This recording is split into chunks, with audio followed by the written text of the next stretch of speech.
meron ulit tayong titingnan mga kabisdak no, na apartment. Sobrang lapit lang nito sa bahay at malapit sa school ni Gian. So ito mga itong bagong complex.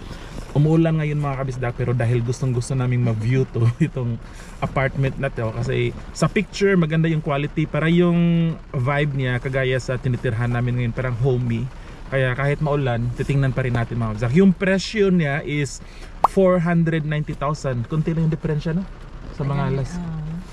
Kasi di ba masabi yung napanood nyo sa previous vlog, 480,000 yun, yung isa naman 485,000, ito naman 490,000 Australian dollars. So $5,000 lang yung diferensya, pero titingnan natin yung quality.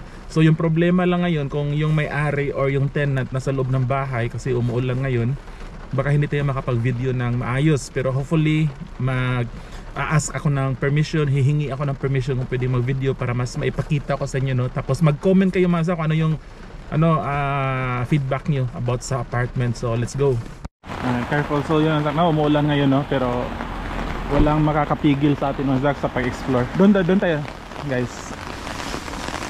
Right. So hindi pa kami bibili mga kabisdak, pero malapit na kaming mangutang ng bahay. Syempre wala tayong pambili ng cash mga kabisdak, so mortgage. Pero isa sa reason, ang daming mga factors na dapat i-consider mga kabisdak no? Hindi pa kami decided kung apartment ba, bahay, townhouse, villa. Pero yeah, unit 9. Where is unit 9? Just go inside na lang. So kung apartment man mga kabisdak, yung isa sa reason bakit kami open sa apartment, dahil yun nga, diba sabi ko, yung pangarap namin na maka-stay longer sa Australia is natupad na namin.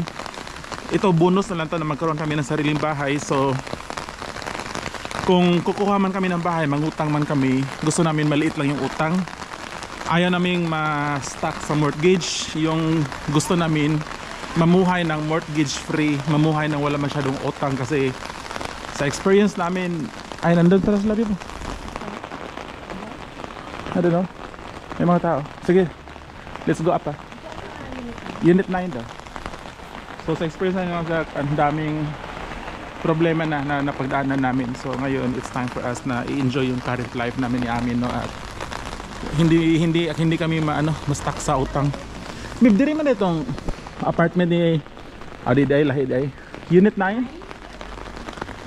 Yeah, nanaraday.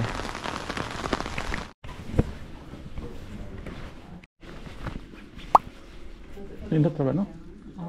Kilid ba? May privacy sila kay Brenda. Same mo na yung laki ganina. Hindi tayo makapag-video mga vlog kasi same ang agent ba? Kitchen. Yeah, mag-colors ang kitchen.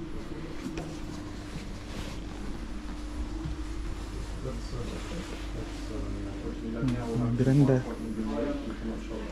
Bati dahil hindi ko lang maganda yung vibes mga kabisdak. Ito yung sala.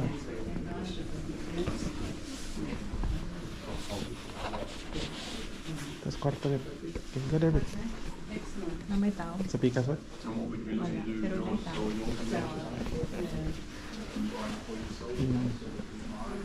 Sa toilet. Sa toilet dito mga kabisdak.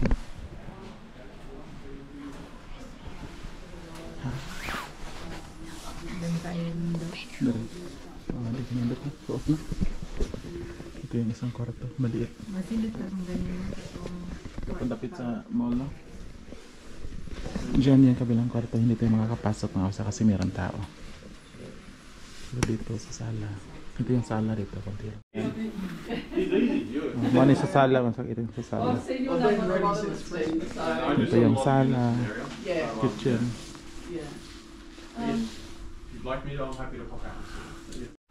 So meron tayong natutunan mga sakno. Actually maganda dito sa labas oh. Maganda. Babe, kabante ka katila kang ati Jelly. Inani style di. Pero katang yung magandahan ba nga apartment? Di ba inani? Nya diha gito ilang side oh. Diha.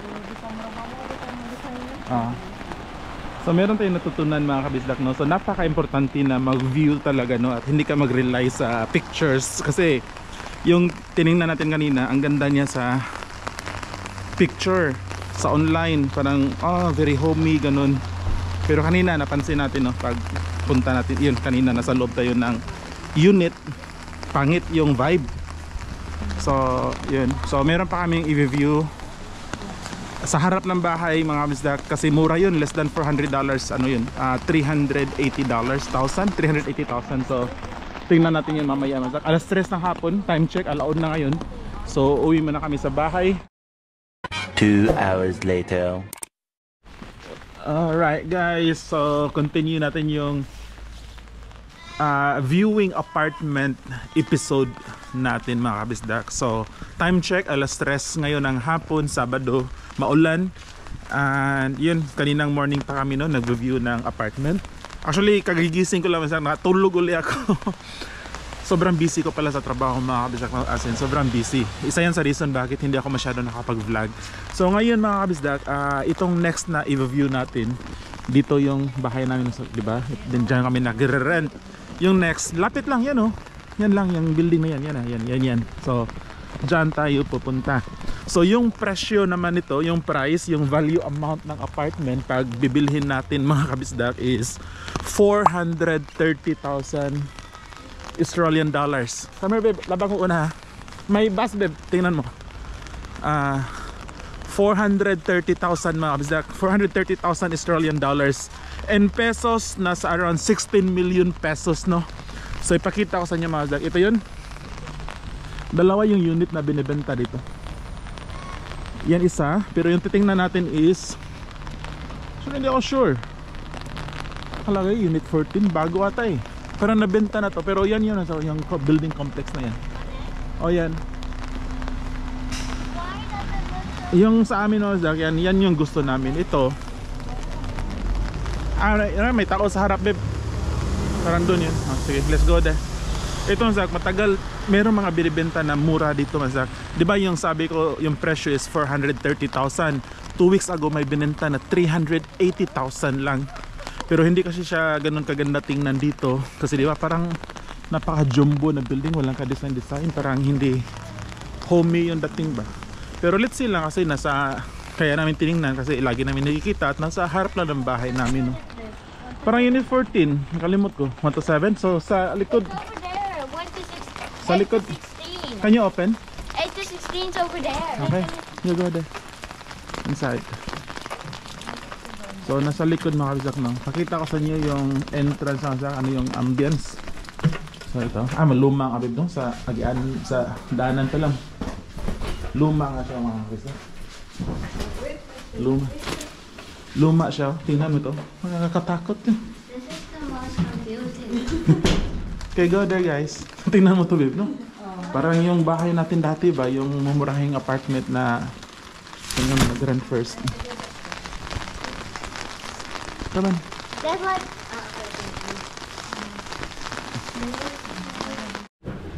Karaan, lumang building.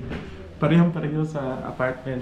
Pinakaunang apartment na ito, no? Yung nagsisimula pa lang yung naka-student visa. what number do we have to go to? Unit 14 over there. So that means In fairness, limpyo ba, no? In fairness, malinis. Limpyo siya sa source. Ang gawas lang. Ito yung beranda mga kabisdak. Ito yung beranda. Ito yung bahay namin doon. In fairness, limpyo siya. Very clean. Limpyo. Bakit ba sa nakaingan niya? Oo, laki ka na. Pero kung kabantay ka sa floor, mag-gon ka na. In fairness, limpyo. what happened to the Yeah. Pero limpyo ka siya, no? Pero mara mag-obvious nga bago ang gi-paint. Tungod ibiligya. Ito yung toilet. Toilet na sa... Pareho sa toilet na. This will be Gian's bedroom. Ang floor lang yan, no? Kay kanang murag mong liho. Marilis din nan. Kaya nagmumove nga sa... Ito yung second bedroom. Pero hindi ka pag-maintain. Hindi kayo na? Dapat din kung may apartment tayo. Ganito na kami. Chill. So, ito yung sa... Halimbawa, ito yung kwarto ni Gian. Walang privacy. Kasi kita yung ano.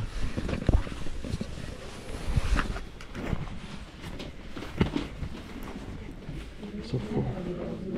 Indot na? Sa kwarto ra ibutang. Sara. Nagka-idea si Ami. Lalagyan ng jacket. Especially ngayong winter, nakakalat yung mga jacket namin.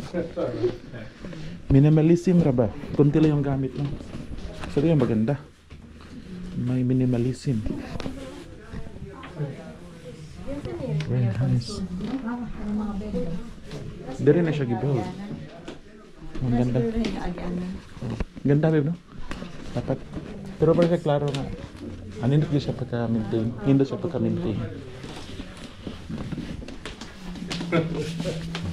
Terrible. Yeah, this is my agent, my card before. Yeah. Very nice. Kitchen. Asang kitchen ba no? Spotless. Grabe kalinis. Grabe na may-ari nito. Limpiado makanya. Your house is very clean. Very clean.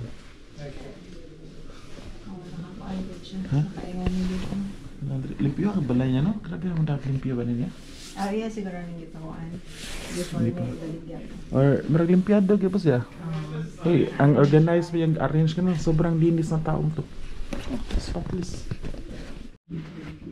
Cute kayo ba? Nasa ang kutsilyo. Limpyo, arrange kayo. Ganito daw. Sa IKEA ang gamit. Idea pa. Idea pa rin kayo. Oh, is it? Okay. Did he go Nandot na. It's here down there. Naninod ko po. Hey, wait, just wait for it. So he's downstairs. Wait for it. Yung mga kambal. Nagka-arrange kayo ba? Ang kitchen.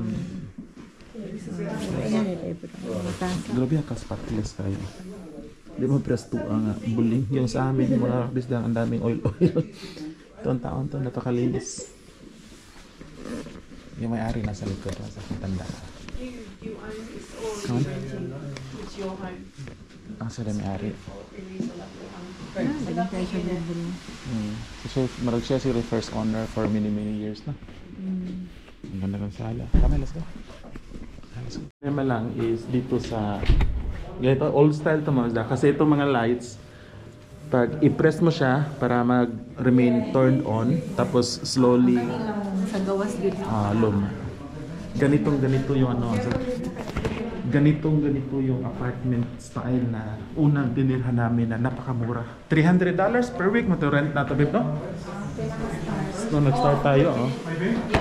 Wait. Alright, let's go. Jayan, they want to buy that house. 430,000, bro. 16 million pesos, bro. So, Zach.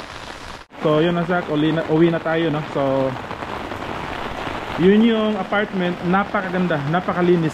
Ilang beses ko sinabi sa may-ari mga Zach na napakalinis ang bahay niya. And yun yung pinakamalinis na apartment na napasukan namin, no?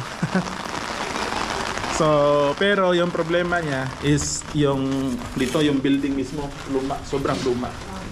Alright.